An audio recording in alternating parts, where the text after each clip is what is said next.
Hi. As we come to the end of our first year at Heads Up CIO, as we were registered in December 2016, at that time, myself and our three trustees never had a clue or any idea what kind of year we were going to have. We spent the first 3 months of 2017 basically playing around, is probably the best way I could describe it, but in a productive way. We were looking for volunteers to maybe help us out. We were working on things like logos and a little bit of marketing material. We were also opening a bank account, which took quite a long time, as two of our trustees are sitting abroad. Little did we know that everything would change in the month of May, when on May the 22nd there was a tragic suicide bombing in the Manchester arena. This was a watershed moment for our charity, and where the United Kingdom National Resilience Programme actually began. On that morning of the 23rd, we began our project, sadly and under tragic circumstances. But after all, that's what we were set up for. Very quickly, not easily, but quickly, we managed to set up our first pop-up support centre in Tib Street in central Manchester. We managed to do this within a few days of the bombing. We managed to also train at that time over 70 local mental health workers, psychologists, counsellors, and other volunteers. In order to put this into perspective, this was the first time in the United Kingdom, and in fact Europe, that such a dedicated organisation was ever set up. This was an emergency rescue organisation dealing in psychological shock. In other words, when an event like this happens, our main job is to go in and rescue as many people as possible that are suffering from psychological shock. We're in the business of saving lives, because even though these people might not be physically injured, by being psychologically injured, there's a possibility that they will bring harm to themselves and maybe harm to others. The second part of our mission is to give these people as much psychological support as they can within the first 3 weeks of such a disaster. To put this into perspective also, it must be understood that national policy in the United Kingdom is basically not to treat or support basically anybody that's in such a disaster for the first 4 to 6 weeks. In fact, if we take Manchester as an example, the National Health Service opened their national hub in support of these people only 3 months after the event. Little did we know, within 1 week of opening, we would have our second major event, and that was the terrorist attack on London Bridge and Borough Market in our capital city, London. As we already had trained personnel in Manchester, we decided that we would parachute a team from Manchester to London within the first few hours of that attack and begin supporting those affected immediately on scene on London Bridge and in Borough Market.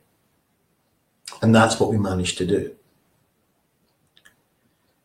It was one of the most intensive, emotional, 2 weeks that I personally had gone through maybe in all of my life, but certainly for a long, long time. The newly, freshly trained team worked in extraordinary circumstances, in extremely cold and bad weather, and under extreme traumatic circumstances, where we arrived in London within hours of a double serious terrorist attack. When we arrived in London, we already met affected people as far as Oxford Street. But as we approached London Bridge, we realized the extent of the trauma that we were entering. Not only did we help affected civilians, but in this case also first responders and police were using our services on the spot. We're thankful to a number of people in London for the most amazing support that I can imagine. All our accommodation was taken care of. All of our food was taken care of for a full week by the Jewish community in London, people that we never met and we never knew. We just got to know these people by the deliveries of food in such massive quantities that we ended up giving gifts to others of the food that we couldn't eat in order to avoid wastage.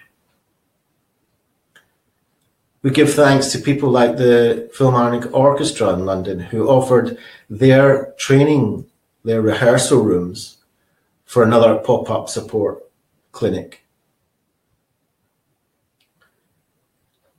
Little did we know, within a week later of London, there would be another tragic event, and that would be the Grenfell fire. Luckily enough, we had already trained another team locally in London. And so within minutes of learning of that fire, we had a team on our way to the site. And that team supported and treated and intervened directly, within minutes, those affected in that fire. 3 major events in 3 weeks is enough to overwhelm any organization. But an organization that is only hours old, and if you really want to be pernickety with the age, then we were only 3 months old, 4 months old. But our first 3 weeks of activity, then all I can say is the volunteers that made this possible, of which we have around 100 active volunteers. And at that time, we had countless amount of people that I actually don't even know how many there were, but there might have been 200 or 300 people involved in the back, most of them that I never met, that were supporting us, whether it was supporting us with training premises, supporting us printing material for us, supporting us by issuing us with our uniforms, our t-shirts, our famous orange t-shirts that we were wandering the streets with. We had volunteers coming down and organizing all the rotas. We had people bringing down water and food to our clinic, people organizing train tickets, accommodation for our volunteers when we were out of town. The list goes on endlessly and endlessly. And I can't thank those who volunteered, directly or indirectly, who supported us enough. From that time until now, it has been very difficult. Fundraising is something that is not in our expertise. We are looking constantly for people who will help us fundraise, whether by grants or by private fundraising. We have a dedicated group of volunteers who are very enthusiastic and very hardworking. And we've managed to have a website that's up and running. We've had an event that thanked our volunteers and issued them with certificates. And we've had a training program for our volunteers in order to build their own personal resilience. As it's very important that we look after our own volunteers and our own staff. It's not enough that we train them to help others. It is our responsibility and duty of care to look after our own people. And this is a model of resilience that we want to introduce into the United Kingdom. We want there to be a national resilience program where we teach young people how to have self-resilience, how to understand how the mind and body works in unison, how to understand to take care of themselves during the stresses and tribulations of everyday life, and to understand that when there's a tragedy in our lives, there is something we can do. There is a way to manage it. And if we have that knowledge, we must, it is our duty to impart that knowledge with others. And so I appeal to you today, if you know of schools, colleges, universities, who'd be interested in learning about personal resilience, or in the workplace, or on oil rigs, or on city towers, or in any place that you think, hospitals, ambulance, first responders, anyone that might, and we all do, let's face it, need to build our personal resilience when it comes to traumatic and psychological events, whether they're daily events or whether they're man-made or natural disasters. So as we come to the end of our first year, I can only say that even though we have literally pennies in the bank, we have accomplished what millions of pounds couldn't accomplish on its own. Whether it's being in the House of Commons and meeting with members of Parliament, or whether it's having invitations from Buckingham Palace and meeting personally with Prince William. These are events that organizations that have been going on for years haven't yet accomplished. I want to make it very clear that I am relating this story, but I'm just an actor in this, on this stage. This wouldn't have been possible for me to do on my own. This is only possible for the support of the people that were brave enough to take that leap of faith and put their trust in me in order to gain the knowledge and the experience in order to help themselves and to help others. And for that, I am truly grateful. I wish for this organization to flourish and to spread all over the United Kingdom. For each city to have a branch of Heads Up and to be part of the National Resilience Program of the United Kingdom, where the population is trained on how to deal with daily stresses and disasters of man-made and natural causes. It is possible. We can all play a part in this, and we can all benefit from this. I wish also to all our volunteers and to their families and friends a very prosperous and happy coming new year for 2018. I also wish our trustees in London and in Israel that they too should have a prosperous and happy and healthy coming year. It's not easy being part of an organization which is very, very new and very young. Everybody may have a lot of enthusiasm, but that enthusiasm can run very low after a year of working if we don't manage to build up again another wave of enthusiasm to take us through the second year. So I thank our trustees very much for the support that I've been given.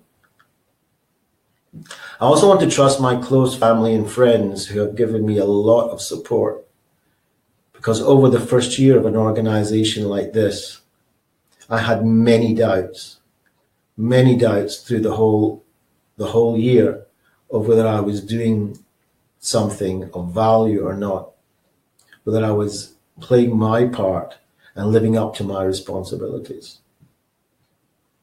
And without my own mentors and my friends and family, I don't think I would have been able to do that either. So I thank them very much too.